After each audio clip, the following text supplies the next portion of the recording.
Yeah, hello there, James. Evening, Laura. We're going to start off. A photograph of Nicolas Sarkozy has fueled speculation that he will run for president once again. That's right. It's on his Instagram account, and whenever politicians or aspiring presidents, even if you're a past president, put photos up on social media, it's clearly a sign that they could be planning to stand for election again. Shall we take a look at Nicolas Sarkozy's Instagram account?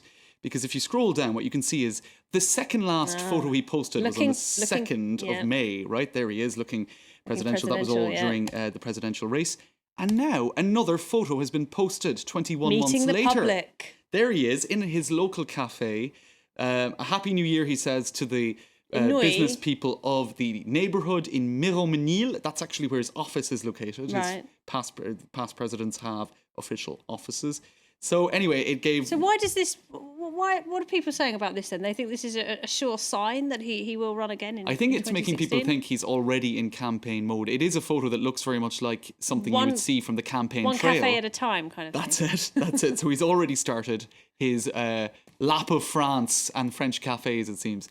In any case, another interview today led to added speculation that essentially Nicolas Sarkozy's standing for re-election is a foregone conclusion. Bernadette Chirac, now she spoke to Europe 1 Radio. This is the wife of the former French president, Jacques Chirac. For those that don't know. Bearing in mind that they're good friends. Nicolas Sarkozy and Bernadette Chirac get on very well, much better in fact than Nicolas Sarkozy and Jacques Chirac. I was going to say, yeah, they're not the best of pals, because it's pretty much presumed. Let me show you this headline here: that Jacques Chirac voted for Hollande. Right? In a massive... clearly doesn't agree with his wife, who she herself said that Hollande does not have the allure or doesn't look like a president. So they clearly don't agree on that. In any case, she... let's take a look at this interview because she spoke to Europe 1 and what the interviewer said, look, you know Nicolas Sarkozy very well. You know, everybody's speculating. Do you think he's going to run for election in 2017? And she said, look, I can't tell you. And then they said, oh, come on. And she said, oh, he'll scold me. And then they insisted again. And she said, oh, of course he's going to run for election in 2017.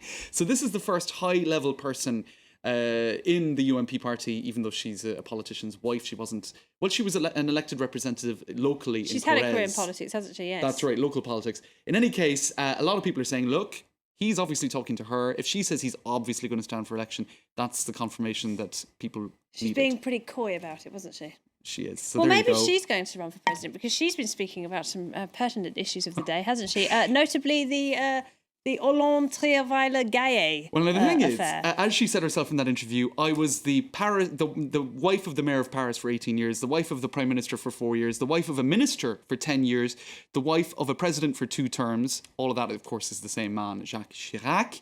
So I have had training. I know how to behave in the role. Wife.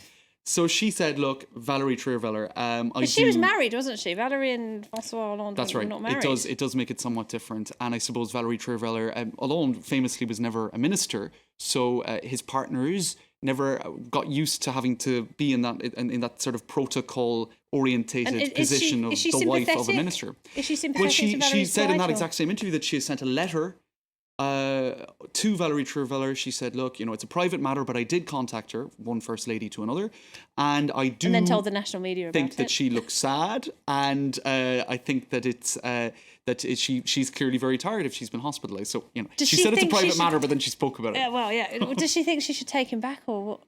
She didn't elaborate on that, but you know what? I think everybody needs to see these next pictures. Go back to 2009.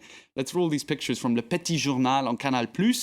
Now, what they did is they found down in Corrèze, when Bernadette Chirac, who was a local politician down there was giving a speech, she spotted that Jacques was chatting with a lady while she was trying to give her speech to the assembled guests. That's not on at all, is it? Now, you can see here that he even sort of said to this lady, oh, women, you have to be careful.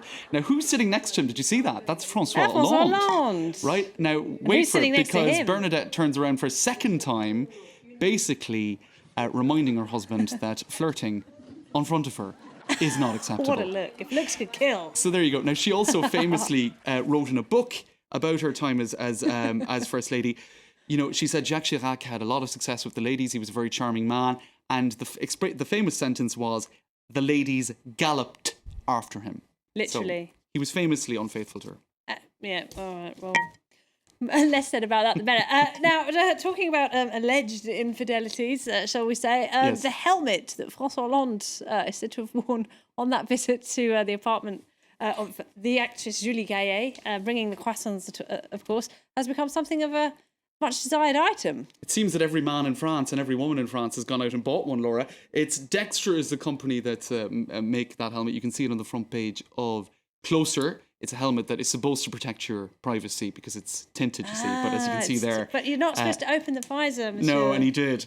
In any case, this website, motoblues.com, sent a note of thanks to the French president because they have now sold out of those Dexter helmets. It seems that there's quite I can't imagine a why, lot. because he really didn't look that cool, dare I No, say he it? didn't, and it didn't protect his privacy either. No, it didn't do what it was supposed to at all. Very quickly, toilets in Sochi. All right. We promised the viewers. This is Steve Rosenberg of the BBC. Now, he tweeted this rather surprising photograph of the toilets in Sochi, which they don't seem to be very mindful in the construction of that Winter Olympic facility of privacy, because I'm not sure two people want to sit side by side on a toilet like that.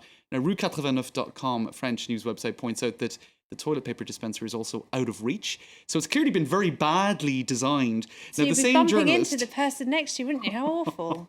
the same journalist pointed out that this is Kazan University's toilet facility, so it seems to be quite a Russian tradition to not need privacy. Now, do you know what?